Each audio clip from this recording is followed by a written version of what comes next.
네, 올해 실적 계획을 예상대로 달성을 하실 수 있을지 그런 질문 하나랑 그 다음에 해외 쪽 사업 비전에 대해서 좀 들려주세요. 네, 저희 회사가 올해 이제 연력이 11년 정도 됐거든요.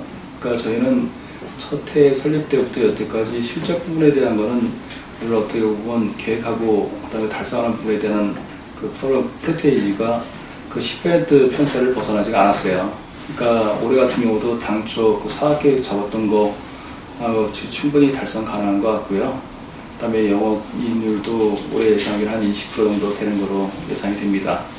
그러니까 대신 이제 4사분기 쪽의 보안업체 특성상 정부기관 쪽이 주 고객층이시거든요. 그러다 보니까 이제 4사분기 예산 집행이 많이 됩니다. 그러니까 어떻게 보면 4사분기 때 저희 매출이 거의 30% 이상 집중이 돼요. 이제 어떻게 보면 최선을 이제 다해야겠죠. 어쨌든 전 직원들이 일치 단계에서 합심해서 매출 실적을 갖다 충분히 달성을 하고 시장의 만족을 드리기 위해서 최선을 다하도록 예정입니다. 그 다음에 이제 해외 수출 부분에 대한 거는 저희가 그동안 이제 미국 법인을 10년 정도 이제 운영하고, 그 다음에 올해 이제 지난달에 이제 일본 지사를 설립하면서 해외 수출 부분에 대한 성과를 위해서 끊임없이 이제 노력을 했는데, 사실 국내 이제 보안업체의 특성상 국내 시장하고 해외 시장의 이제 차이점을 갖다가 어떻게 갭을 벗어나냐가 가장 중요한 부분입니다. 근데 그런 부분에서 봤을 때 저희가 11년 정도 이 부분에 한우만 깊이 파고든 퍼스트 기업이거든요.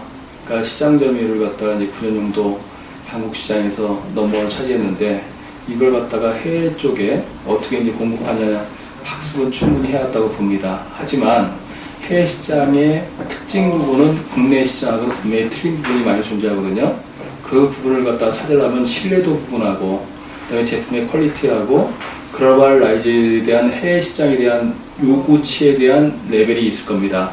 그 부분에 대한 이제 시행착오를 우리가 얼마나 이제 좁히냐가 이제 관건이 될 것 같은데, 그거는 저희가 10년 정도 충분히 이제 준비를 해왔으니까 올해 내년 갈수록 이제 실적에 대한 기대치는 커질 겁니다.